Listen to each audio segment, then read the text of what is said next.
everybody. All right, we are back with another unboxing video. I actually heard that some people really like these, so we're doing another one.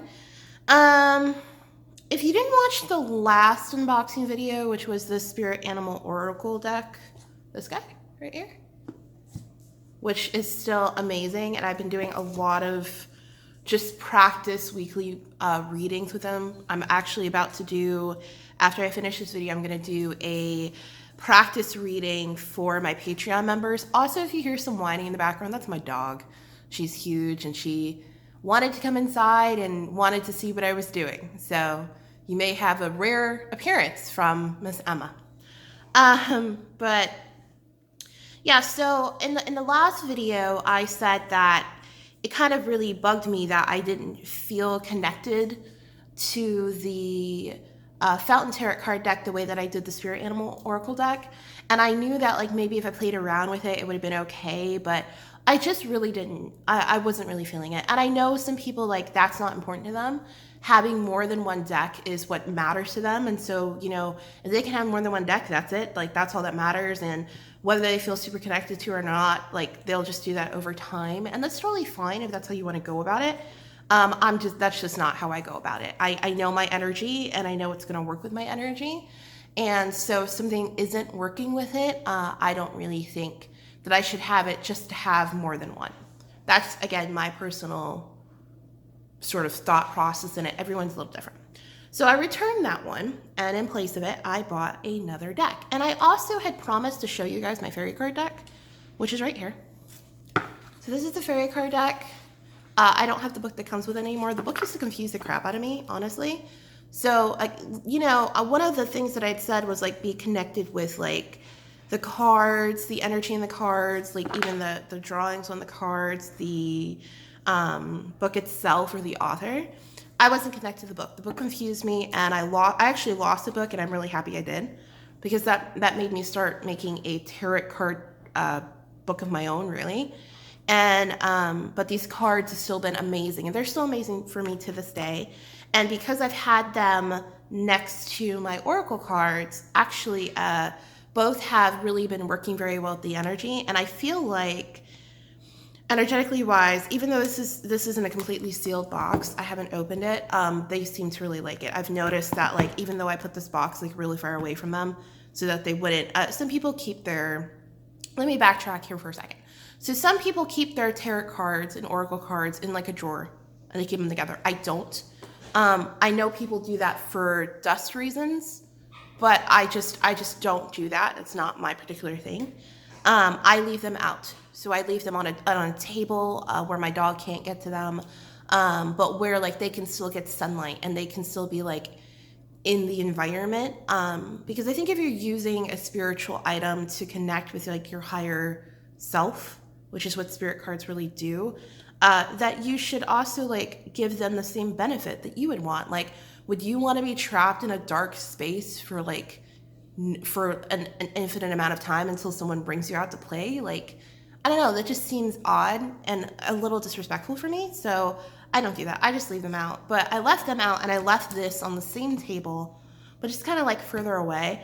And I've noticed that like when I touch the cards, it feels like they're sharing energy with the cards that are in here. So I don't even know if I like these cards or if I like this deck yet, but apparently my deck does. So that's nice. And we're gonna try to open this with my nails, because I was like, I'm not gonna get scissors. It'll be fine. I can totally do it. So let's see.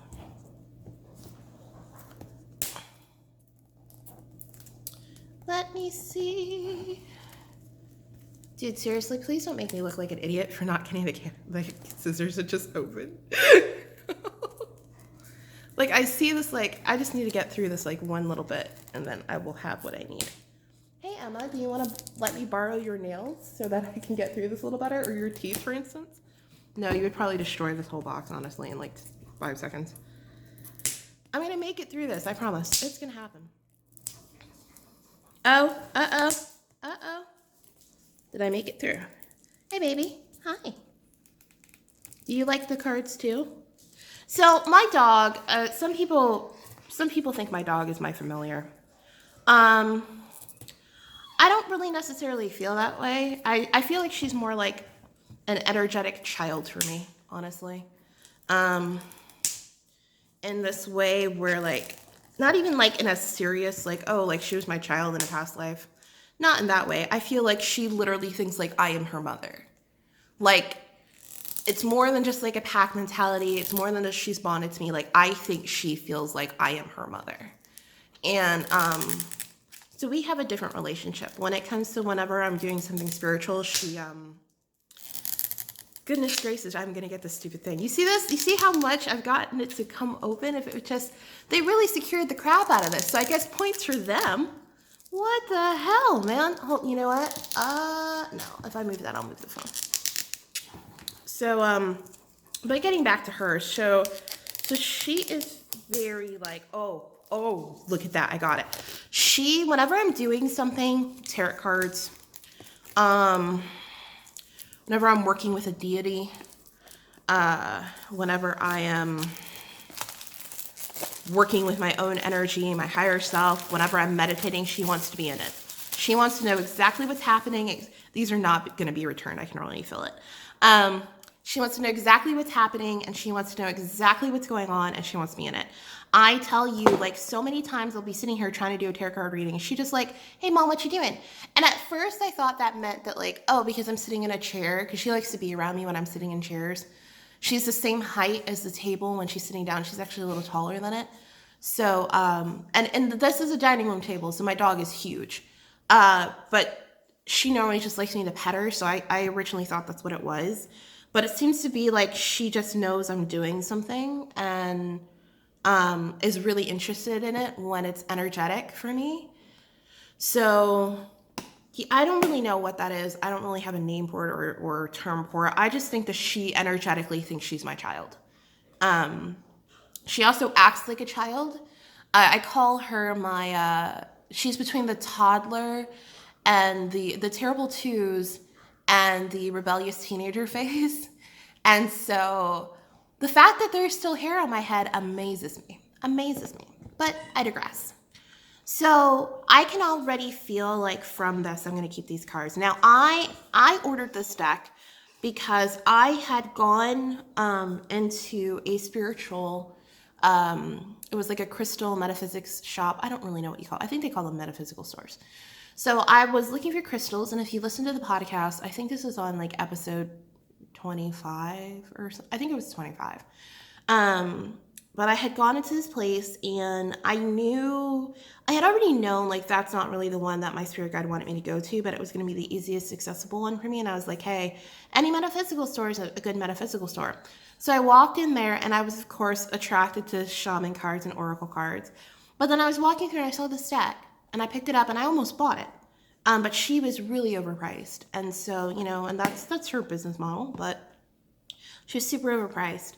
And so I was like, yeah, no, I'm not going to get it from there. So I've had this deck bookmarked on Amazon for the longest time.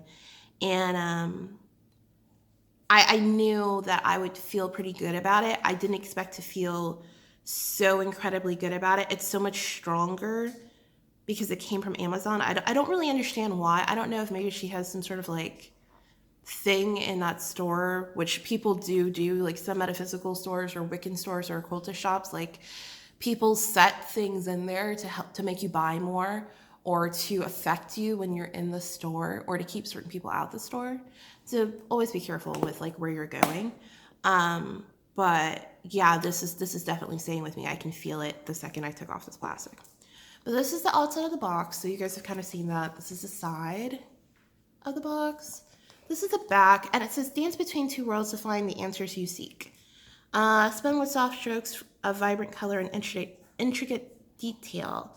The Linestrider, very interesting name. Tarot features gentle yet evocative images that dance on the edge between magic and logic. Okay. With grace and innovation, not going to try to say this person's name, but the author, captivating minimalistic art will enhance your readings in powerful and profound ways. Line striding, it's about walking in two worlds, 1 foot in each, to discover guidance. Drawing inspiration from the edge while still moving forward on the fool's journey, this Rider-Waite-Smith-based deck okay. Actually, I kind of think, wait a second. I think maybe writers who made the fairy card deck. I'm gonna have to look that up, but that name sounds incredibly familiar to me. And so I wonder if that's the same person who made my fairy card deck. And if so, that explains why my decks like each other so much right now. Base deck helps uncover the answers you seek about health, love, career, and much more. So it's got this, what you guys were hearing, that little clap thing, it's magnetic. See what I mean? So I'm gonna open it up. I'm super excited. Look at all the pretty pictures. I think that's a fox. It's a fox. So apparently this book is completely in color. It is. This book is thick. Thick. Oh my God, the pages feel amazing. This feels like such high quality. I love the gloss. This is amazing. So here's the King of Wands, apparently. So my only thing that I was ever concerned with this deck, and it's not going to be a problem, it'll be fine, was that, so the one thing I like about my fairy card deck, let me pick up a card that isn't reversed. Hold on. Because I do use reverse cards all the time. And apparently, of course, every card that I pick up is reversed. Hold on a second, and I'll show you. Okay. So at the bottom, so this is fairy card deck. Let's put this aside for a second. The fairy card deck, you see this, the Queen of Swords. Now, you can, as you work with your cards and, you know, if you're psychic or something, you can kind of feel things from your cards. But like, for instance, look at this one. Like the Five of Swords, this card, this drawing, very clearly shares a story. It tells a story. The same with the Wheel of Fortune. Same with... Okay, so I just opened the King of Wands from there, and here's the King of Wands from here. So these tell a story. When I was looking at the cards online of this deck, which I still knew I was going to like, and it's not that much of a big deal, but I was a little concerned that the cards in their like simplisticness wouldn't really tell that much of a story. That's not the case with all of them, I've noticed. Like this is a very interesting picture for the Devil. I like it. The Two of Cups. Like if I look at this, I can't really tell you what this is. I mean, it kind of looks like maybe partnership and like sharing of a bond, and apparently the keywords are partnership, yada yada. And I like that there's keywords. Sorry about that. That's actually how I work with my my tarot card little journal thing that I've been making, is I put a keyword at the top of every tarot card and then I summarize points from it. So I might not even need to do that anymore. I may just be able to use this book, which that's amazing. Like the Six of Wands, like if I don't look at the keywords, so let's cover those up for a second. So like if I looked at this, I mean, he's holding something and it kind of looks like he has a trophy. So I guess he's winning at something. And according to this, is accomplishment recognition. So, I mean, I guess so, but you just need like a deeper meaning. Like the Knight of Wands, that's really hard to figure out what the hell that means. You see what I mean? But according to over here, at least it tells you like action, excitement, acceleration, which I guess is why the horse is there. Like horse, you know, how strong and powerful and how quick a horse is and things like that. But this book is beautiful. It's a beautiful, this is like really high quality. Like this deck should last me for a very long time. I mean, I've had my fairy card deck now for 12 years. So, you know, that makes me extremely happy. Oh, look, they even have, sorry, as I was flipping through, they have correspondences to astrology numbers. Oh, numbers and associated planets. I'm very big on numbers. My brain works very well. Like I convert, my brain is very old. And I mean that in like, I know I've been reincarnated a lot, and there are certain things from my reincarnated, past lives that I use. For instance, in a past life that I remember bits and pieces of pretty well, I lived in England, and I believe it was England, or really Britain. So I lived in Great Britain, and I remember how I passed away in that life, but I also remember this park that I used to go to all the time. And for a really long time, I would dream of this park, and I would be there, and I would meet people and see people, and people could see me, and they were like, holy crap, like what's going on? So it was a very interesting thing. And also part of the reason of why I know it was because at first I was like, could it be like Scotland or Ireland? Because I have a very big draw and pull to those places. And I am part Irish, so like, that's a possibility. But I also talk sometimes, and when I write in English, but in like British English. Like that's what I write in. I've had people call me out on it. They're like, well, remember, like are you Britain? Like are you British? Like why do you put the quotation mark after the punctuation or before the punctuation? So, you know, English for me is difficult because I constantly find myself correcting it to British instead of like the English that we have here. So my brain's just weird, but yeah, my brain will convert numbers or convert letters in the alphabet to numbers. So if I'm trying to remember how to spell a word, I will convert it to numbers in my mind. I don't really know why, but that's just what happens. And numerology was one of the things I really got into. I'm still into it to this day. I love this Wheel of Fortune card. This is going to be beautiful. The Hermit. I was trying to get to the page where it's like introduction and all that stuff, but I'm still so mesmerized by all the cards that I'm struggling over here. Oh, so, okay. This is just like an introduction. About the deck. Okay, so as last time we read this, so let's read it this time. The Linestrider Tarot is a deck that dances on the edge of magic. Okay, so that's kind of like the same thing, right? Okay, no, this goes into more. Edge of magic and logic, animal and human, the conscious and unconscious mind, drawing inspiration from the edge while still moving forward on the fool's journey. Okay, so let's skip down a little because it kind of sounds like the summary that we read earlier. Personally speaking, the creation of this deck has been a journey for me as well. I drew each card several times and until I felt the right voice had manifested. Ooh, okay. That explains why this deck is so speaking to me so well. All right. This lady is manifesting. Cool. I've come to understand the cards as I sat quietly with each one and tried to hear its voice. Oh, honey. Okay, no, for real. Like, I wouldn't mind buying everything this woman makes. I'm not gonna lie. If that's what you put into these cards, and that's why it drew me so easily and so quickly. Oh yeah.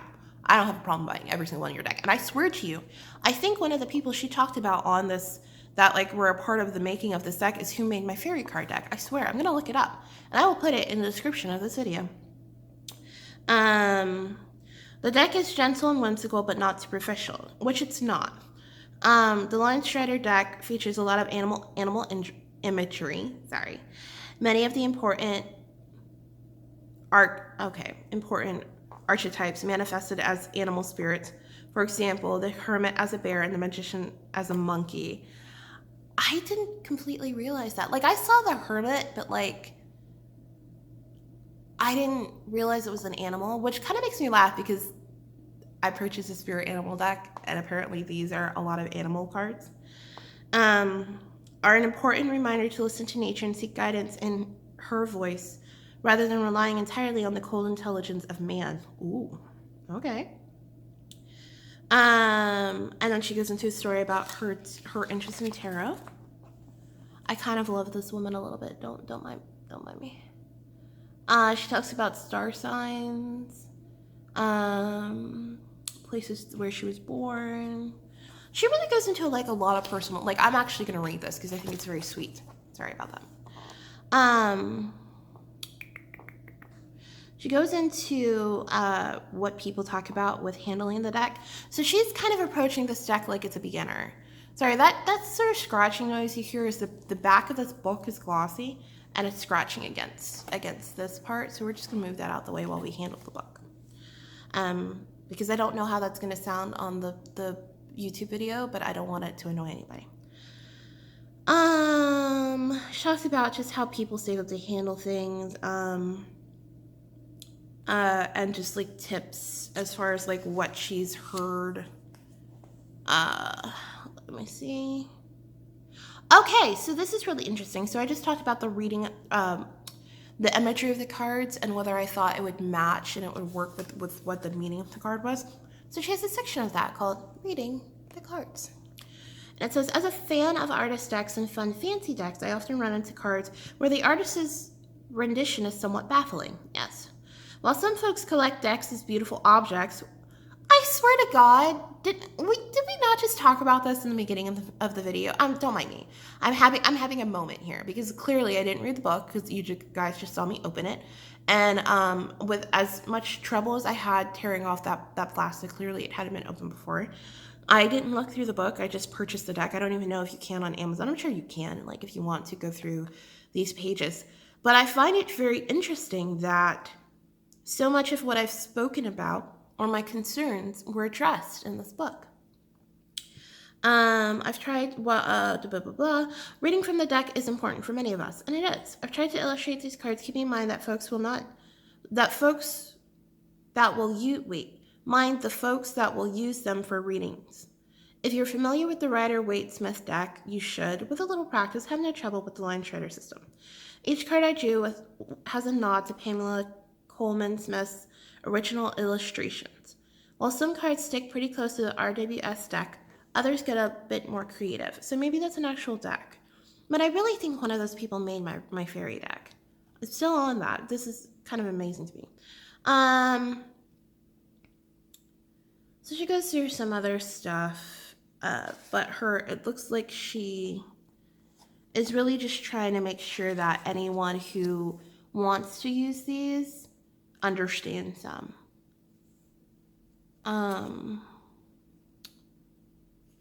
And then she goes into everything. She goes through the tower, aces, everything, layouts.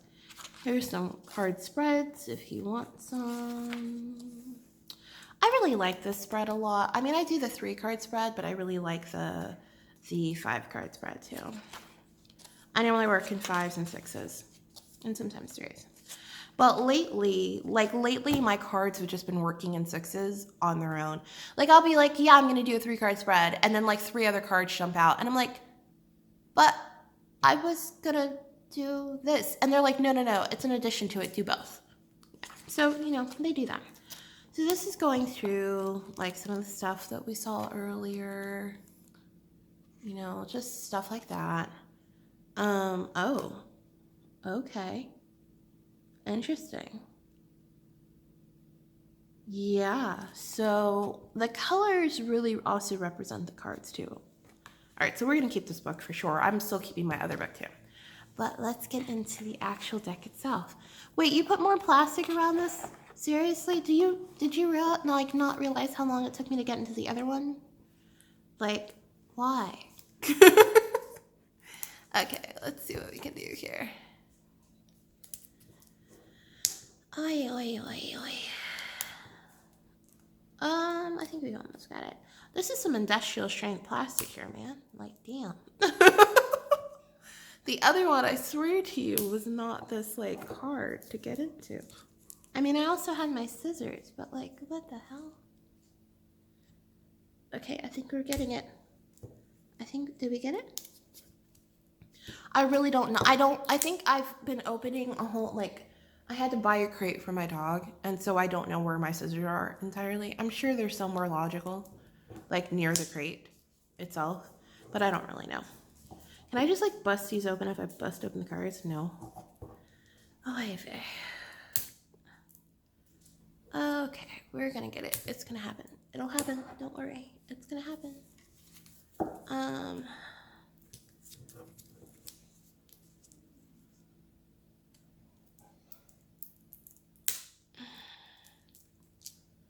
Okay. Ow. And then, of course, like, I try to hurt myself. Maybe I can do it with the box. How the hell? Like, why are they so hard? Honey, can you please stop messing with the book? It's weird. She won't mess with the tarot cards, but she's interested in sniffing the book. Okay. Wait. Okay. One moment. Okay, I got a baby wrench. I'll use that. If this doesn't work, like, for real, I believe in you. Yeah, I almost started singing I Believe You Can Fly, and then I was like, no. Okay, that's all I needed was, like, the beginning, and I can tear the rest apart. Okay. Oh, I'm so excited.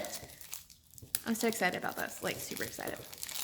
it's really interesting to me because normally like I like super colorful things. I mean, like, okay, like compare this to, you know, like, and like I said, I work with upside down cards, so like that and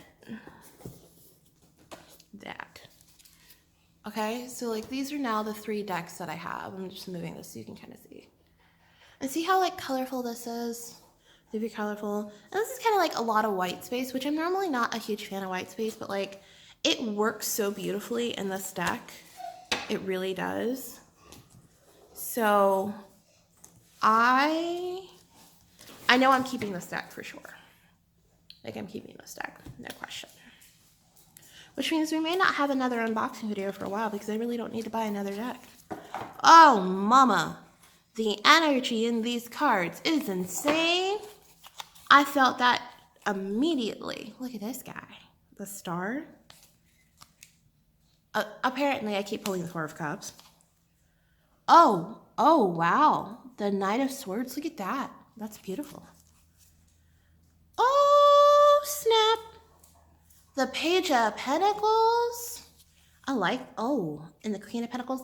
And you know what else I love? I love that all the cards are the same freaking names that you would find anywhere else. So I really like this deck. I already like it. I think I'm going to do like a quick reading with it. See how it goes. But yeah, guys, thanks for being here with me for another one of these. And enjoying them. And I will talk to you guys soon. Have a good one. Bye.